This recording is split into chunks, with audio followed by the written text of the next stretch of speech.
ಅವಳನ್ನ ಬೀಗ ಹಾಕ್ಬಿಟ್ಟು ಹೋಗ್ತಾ ಇದ್ರು. ಆ ಅಮ್ಮ MSc ಓದಿದ್ರೆ ಆ ಕಾಲದಲ್ಲಿ ಇದು ಕಾಣುತ್ತೆ. ಆತನಿಗೆ ಆಂಗ್ಲ ಭಾಷೆ ಅಂದರೆ ಅತೀವವಾದಂತಹ ಪ್ರೀತಿ. ಬಟ್ ಇಲ್ಲಿ ಅವರು ಸ್ವಂತ ಮನೆಯೇ ಲೈಬ್ರರಿ ಮಾಡಿಕೊಟ್ಟು ಹೋಗಿದ್ದಾರೆ ನಮಗೆ. ಸ್ನೇಹಿತರೆ, ಎಲ್ಲರಿಗೂ ಹೊಸ ವರ್ಷದ ಶುಭಾಶಯಗಳು. ಹೊಸ ವರ್ಷದ ಮೊದಲ ಸಂಚಿಕೆಯನ್ನು ನಿಮ್ಮ ಮುಂದೆ ಇಡ್ತಾ ಇದ್ದೇನೆ. ಹೊಸ ವರ್ಷದಲ್ಲಿ ವಿಶೇಷ ವ್ಯಕ್ತಿ ಜನ್ಮಿಸಿದಂತಹ ಸ್ಥಳಕ್ಕೆ ಬಂದು ಅವರ ಜನ್ಮಸ್ಥಳದಲ್ಲಿ ನಿಂತು ಈ ಒಂದು ಕಾರ್ಯಕ್ರಮವನ್ನು ಮಾಡಬೇಕು ಅನ್ನಿಸ್ತು. ಆ ಬಾಲಕನ ಮಾತೃಭಾಷೆ ತಮಿಳು. ಬಾಲ್ಯದಲ್ಲಿ ಬಡತನದೊಂದಿಗೆ ಬೆಳೆಯುವಂತಹ ಆ ಬಾಲಕ ಕಷ್ಟಪಟ್ಟು ಓದ್ತಾನೆ. ಓದಿ ಮುಂದೊಂದು ದಿನ ಅಧಿಕಾರಿಯಾಗ್ತಾನೆ. ಓದುವಂತಹ ಸಂದರ್ಭದಲ್ಲಿ ಅಥವಾ ಆತ ಅಧಿಕಾರಿಯಾಗಿದ್ದಂತಹ ಸಂದರ್ಭದಲ್ಲಿರಬಹುದು ಅಥವಾ ಬೇರೆ ಬೇರೆ ವಿಚಾರಗಳಲ್ಲಿ ಆತನಿಗೆ ಆಂಗ್ಲ ಭಾಷೆ ಎಂದರೆ ಅತೀವವಾದಂತಹ ಪ್ರೀತಿ. ಆಂಗ್ಲ ಭಾಷೆಯಲ್ಲಿ ಏನಾದರೂ ಸಾಧನೆ ಮಾಡಬೇಕು ಅಂದ್ಕೋತಾನೆ. ಆದರೆ ಉಪವಿಭಾಗಾಧಿಕಾರಿಯಾಗಿ ಕೆಲಸ ಮಾಡುತ್ತಿದ್ದಂತಹ ಸಂದರ್ಭದಲ್ಲಿ ಒಂದು ಹಳ್ಳಿಗೆ ಭೇಟಿ ಕೊಟ್ಟು ಒಬ್ಬ ರೈತನನ್ನು ಮಾತಾಡಿಸ್ತಾನೆ. ಏನಪ್ಪ, ನೀವು ಕಂದಾಯನೇ ಕಟ್ತಿಲ್ವಲ್ಲಪ್ಪ, ನಿಮಗೆ ನೀತಿ ನಿಯಮಗಳು ಕಾನೂನುಗಳು ಗೊತ್ತಾಗೋದಿಲ್ವೇ ಎನ್ನುವಂತಹ ಪ್ರಶ್ನೆಯನ್ನು ಮಾಡ್ತಾನೆ.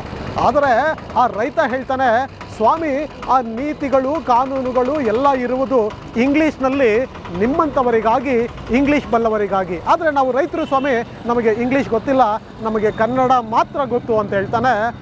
ಆಗ ಆ ವ್ಯಕ್ತಿಗೆ ಒಂದು ಮನವರಿಕೆ ಆಗುತ್ತೆ, ನಾನು ಇಂಗ್ಲೀಷ್ನಲ್ಲ, ಆಂಗ್ಲ ಭಾಷೆಯಲ್ಲೆಲ್ಲ, ಕನ್ನಡದಲ್ಲಿ ಏನಾದರೂ ಸಾಧನೆ ಮಾಡಬೇಕು ಅನ್ಕೋತಾನೆ. ಆವತ್ತು ಆ ವ್ಯಕ್ತಿ ಮಾಡಿದಂತಹ ಆ ಪ್ರತಿಜ್ಞೆ ಇಂದು ಇಡೀ ಕನ್ನಡಿಗರು ಆ ವ್ಯಕ್ತಿಯನ್ನು ನೆನೆಸಿಕೊಳ್ಳುವಂತೆ ಮಾಡ್ತಾ ಇದೆ. ಸ್ನೇಹಿತರೆ, ಈ ರೀತಿಯಾಗಿ ಆಂಗ್ಲ ಭಾಷೆಯ ಬಗ್ಗೆ ವ್ಯಾಮೋಹವನ್ನು ಬೆಳೆಸ್ಕೊಂಡು ಆಂಗ್ಲ ಭಾಷೆಯಲ್ಲಿ ಏನಾದರೂ ಸಾಧನೆ ಮಾಡಬೇಕು ಅಂತ ಹೊರಟಿದ್ದಂತಹ ಆ ವ್ಯಕ್ತಿ ಕನ್ನಡದ ಬಗ್ಗೆ ಪ್ರೀತಿಯನ್ನು ಬೆಳೆಸ್ಕೊಂಡು ಇವತ್ತು ಇಡೀ ಕನ್ನಡಿಗರ ಆಸ್ತಿಯಾಗಿದ್ದಾರೆ. ಹೌದು, ಮಾಸ್ತಿ ಅಂದರೆ ಕನ್ನಡಿಗರ ಆಸ್ತಿ. ನಾವಿವತ್ತು ಮಾಸ್ತಿ ವೆಂಕಟೇಶ್ ಅಯ್ಯಂಗಾರ್ರವರು ಹುಟ್ಟಿದಂತಹ ಊರಿಗೆ ಬಂದಿದ್ದೇವೆ. ಅವರ ಮನೆಯನ್ನು ನೋಡಬೇಕು, ಅವರು ಬಾಲ್ಯದ ದಿನಗಳಲ್ಲಿ ಕಳೆದಂತಹ ಒಂದಷ್ಟು ಕ್ಷಣಗಳನ್ನು ಮತ್ತೊಮ್ಮೆ ಮೆಲುಕು ಹಾಕಬೇಕು ಎನ್ನುವಂತಹ ಉದ್ದೇಶದಿಂದ ಬಂದಿದ್ದೇವೆ. ಸ್ನೇಹಿತರೆ, ಮತ್ತೆ ತಡ, ಬನ್ನಿ ನಾವು ಅವ್ರ ಮನೆಗೆ ಹೋಗೋಣ. ಬನ್ನಿ ಚಂದ್ರು ಅವರೇ, ನಿಜವಾಗ್ಲೂ ನಾವು ಪುಣ್ಯವಂತರು ಅಂತ ಹೇಳ್ಬೋದು. ಜ್ಞಾನಪೀಠ ಪ್ರಶಸ್ತಿ ಪುರಸ್ಕೃತ ಮಾಸ್ತಿ ವೆಂಕಟೇಶ್ ಅಯ್ಯಂಗಾರ್ರವರು ಬಾಲ್ಯದಲ್ಲಿ ವಾಸವಿದ್ದ ಮನೆ. ಇಲ್ಲೊಂದು ವಿಶೇಷ ಗಮನಿಸಿ, 6 ಜೂನ್ 1891, 6 ಜೂನ್ 1986. ಅಂದರೆ ಅವರು ಹುಟ್ಟಿದ್ದು ಜೂನ್ 6ರಂದು, ಅವರು ಮರಣ ಹೊಂದಿದ್ದು ಜೂನ್ 6ರಂದು. ಈ ರೀತಿಯಾದಂಥ ಮರಣ ಹೊಂದಿದಂಥ ಮತ್ತು ಜನ್ಮ ಪಡೆದಂತಹ ಒಂದೇ ದಿನಾಂಕವನ್ನು ಹೊಂದಿರುವಂತಹ ವ್ಯಕ್ತಿಗಳು ಅಪರೂಪದಲ್ಲಿ ಅಪರೂಪ ಅಂದರೆ ತಪ್ಪಾಗಲಾರ್ದು. ಬನ್ನಿ ನಾವು ಅವ್ರ ಮನೆ ಒಳಗೆ ಹೋಗೋಣ.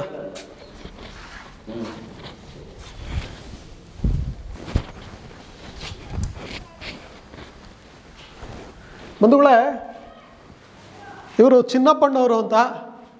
ಇವರು ಇವತ್ತು ನಮಗೆ ಮಾಸ್ತಿಯಲ್ಲಿ ವೆಂಕಟೇಶ್ ಅಯ್ಯಂಗಾರ್ರವರ ಮನೆ ತೋರಿಸ್ತೀವಿ ಅಂತ ನಮ್ಮ ಜೊತೆಗೆ ಬಂದರು. ಚಿನ್ನಪ್ಪಣ್ಣವರೇ, ಧನ್ಯವಾದಗಳು. ನೀವೆಲ್ಲ ನಿಜವಾಗ್ಲೂ ಪುಣ್ಯವಂತರು ಅಂತ ಹೇಳ್ಬೋದು. ಯಾಕಂದರೆ ಈ ಮಾಸ್ತಿ ವೆಂಕಟೇಶ್ ಅಯ್ಯಂಗಾರ್ರವರು ಹುಟ್ಟಿದಂಥ ಊರಲ್ಲಿ ನೀವು ಇದ್ದೀರಾ. ಮಾಸ್ತಿ ಅಂದರೆ ಇಡೀ ದೇಶದಲ್ಲಿ ಇವತ್ತು ಹೆಸರಾಗಿದೆ.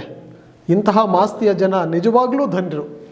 ಇವರು ನಮ್ಮ ತಿಮ್ಮಯ್ಯವರು ನಮ್ಮ ಜೊತೆಗೆ ಬೆಂಗಳೂರಿಂದ ನಮ್ಮ ಜೊತೆಗೆ ಬಂದರು.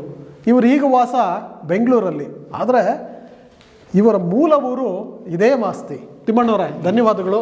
ಬನ್ನಿ ಮಾಸ್ತಿ ವೆಂಕಟೇಶ್ ಅಯ್ಯಂಗಾರ್ರವರ ಮನೆಯನ್ನು ನೋಡ್ತಾ ಹೋಗೋಣ.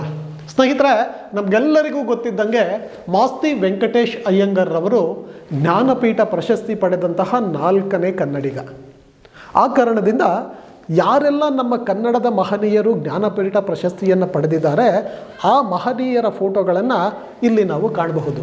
ನೋಡಿ, ಕುವೆಂಪುರವರ ರಾಮಾಯಣ ದರ್ಶನಂಗೆ ಮೊದಲ ಜ್ಞಾನಪೀಠ ಪ್ರಶಸ್ತಿ, ದ.ರಾ ಬೇಂದ್ರೆಯವರ 4 ತಂತಿಗೆ 2ನೇ ಜ್ಞಾನಪೀಠ ಪ್ರಶಸ್ತಿ, ಶಿವರಾಮ ಕಾರಂತರ ಮೂಕಜ್ಜಿಯ ಕನಸುಗಳಿಗೆ 3ನೇ ಜ್ಞಾನಪೀಠ ಪ್ರಶಸ್ತಿ, ಮಾಸ್ತಿ ವೆಂಕಟೇಶ್ ಅಯ್ಯಂಗಾರ್ರವರ ಕನ್ನಡ ಸಾಹಿತ್ಯಕ್ಕೆ ಸಮಗ್ರ ಕೊಡುಗೆ ಮತ್ತು ಚಿಕ್ಕವೀರ ರಾಜೇಂದ್ರ ಎನ್ನುವಂತಹ ಒಂದು ಗ್ರಂಥ ಇದೆ, ಅದ್ಭುತವಾದ ಗ್ರಂಥ.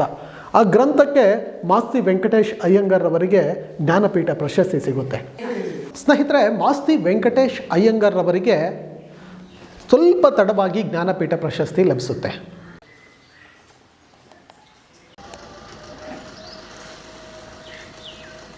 ಮಾಸ್ತಿ ವೆಂಕಟೇಶ್ ಅಯ್ಯಂಗಾರ್ ಅವರು ಯಾವುದೇ ಕಾರಣಕ್ಕೂ ಬೇಸರ ಮಾಡಿಕೊಳ್ಳೋದಿಲ್ಲ. ಪ್ರಶಸ್ತಿ ಪುರಸ್ಕಾರಗಳಿಗಿಂತಲೂ ತನ್ನ ಸಾಹಿತ್ಯ ಕೃಷಿಯಿಂದ ಕರ್ನಾಟಕದ ಒಂದಷ್ಟು ಜನಕ್ಕೆ ಅನುಕೂಲವಾಗಬೇಕು, ತನ್ನ ಸಣ್ಣ ಕಥೆಗಳಿಂದ ಒಂದಷ್ಟು ಯುವಕರು ಪ್ರಭಾವಿತರಾಗಬೇಕು ಅನ್ನೋದು ಮಾಸ್ತಿ ವೆಂಕಟೇಶ್ ಅಯ್ಯಂಗಾರ್ ಅವರ ಆಶಯವಾಗಿತ್ತು.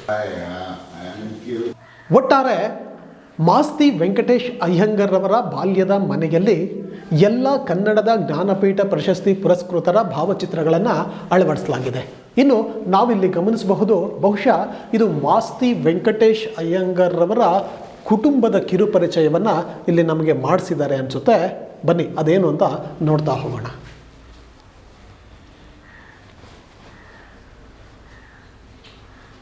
ಅವರ ಸ್ಫೂರ್ತಿಯನ್ನು ಪಡೆದು ಒಂದಷ್ಟು ಯುವಕರು ಮಾಸ್ತಿಯಲ್ಲಿರಬಹುದು, ಮಾಲೂರಿನಲ್ಲಿರಬಹುದು ಅಥವಾ ಕೋಲಾರ ಜಿಲ್ಲೆಯಲ್ಲಿರಬಹುದು ಅಧಿಕಾರಿಗಳಾಗಬೇಕು ಎನ್ನುವಂತಹ ಆಸೆಯನ್ನು ಇಟ್ಕೊಂಡಿದ್ದಾರೆ.